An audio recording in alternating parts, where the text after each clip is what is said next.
on a inventé cette idée folle que de faire des cours d'éducation à la sexualité. On est en train de former les enfants au sexe et non pas permettre aux enfants de lutter contre les violences sexuelles et sexistes, parce que c'est ça à la base. Il faut savoir que tout ça est à travers le cadre d'un programme de santé qui émane de l'OMS, donc on est sur quelque chose de mondial.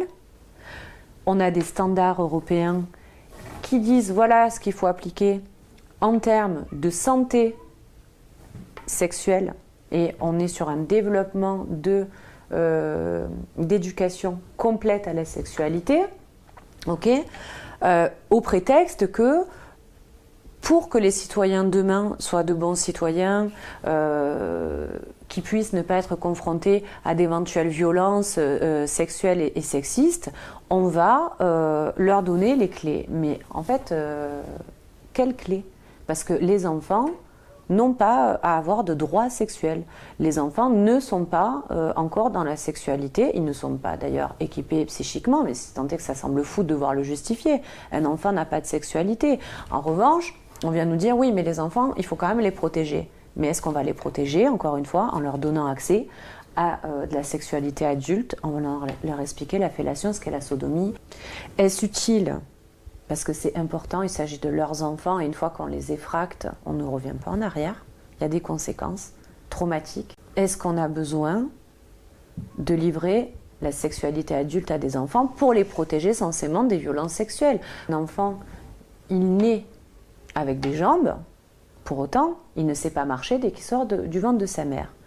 Et c'est valable aussi pour la sexualité, c'est-à-dire que l'enfant naît avec un sexe, mais qui n'a pas la même fonction que lorsque l'on est adulte.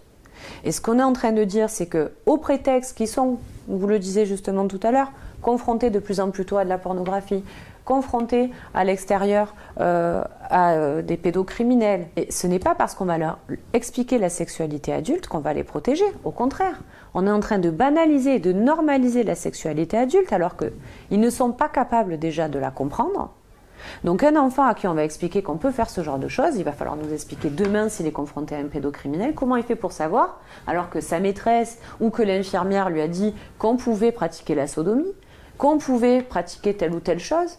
Comment il fait pour savoir si l'adulte qui est en face de lui, en plus c'est pas tous des gens déguisés avec des manteaux noirs comme on peut l'imaginer, les pédocriminels ils installent un climat de confiance avec les enfants.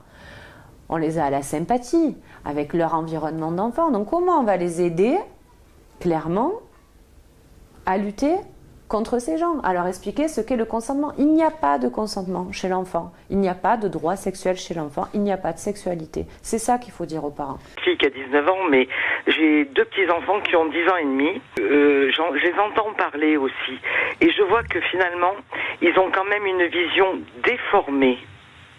On dirait qu'ils regardent la sexualité à travers une lunette où les voyez tous les petits verres qui sont entre le début de l'œil et la fin de la lunette, ça vous donne une vision complètement déformée des choses.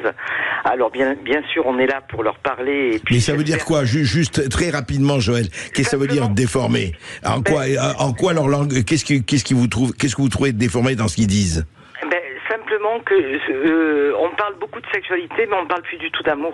Voilà, absolument. Le corps est un objet. Dans tout ça.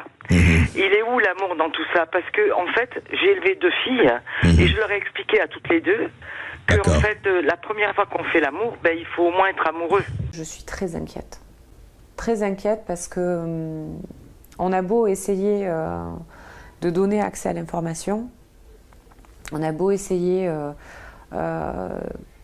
quelque part de faire réfléchir les familles, réfléchir les parents, on a l'impression que face à nous, on a des personnes qui ne réalisent pas la gravité, qui ont toujours tendance à se dire que ça arrive que chez les autres, que ça reste des cas très marginalisés et qu'il n'y a pas vraiment de raison de s'inquiéter.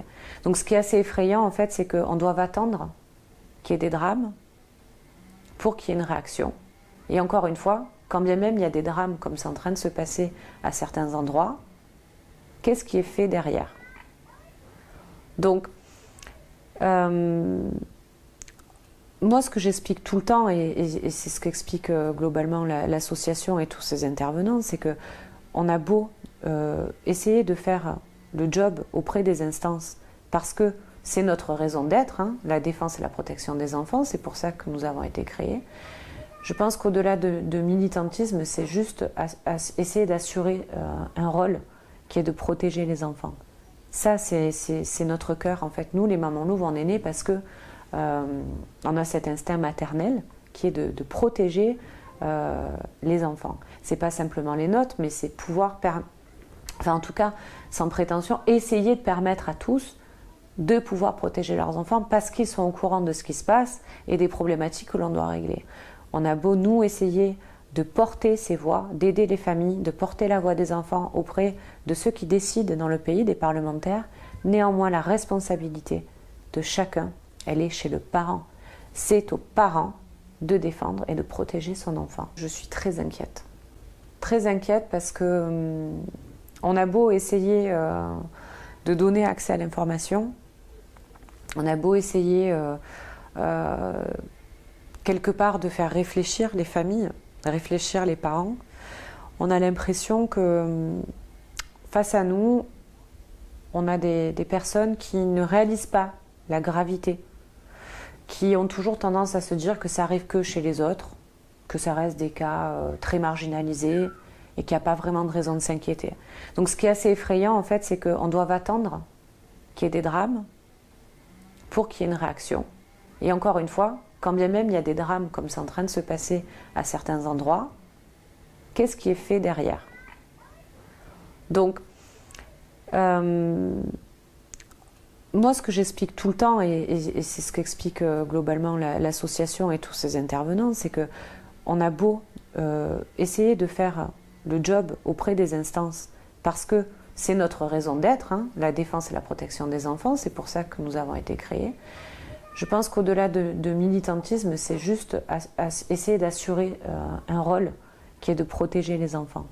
Ça, c'est notre cœur, en fait. Nous, les mamans louves, on est nés parce que on a cet instinct maternel qui est de protéger les enfants. C'est pas simplement les nôtres, mais c'est pouvoir, enfin en tout cas, sans prétention, essayer de permettre à tous de pouvoir protéger leurs enfants parce qu'ils sont au courant de ce qui se passe et des problématiques que l'on doit régler.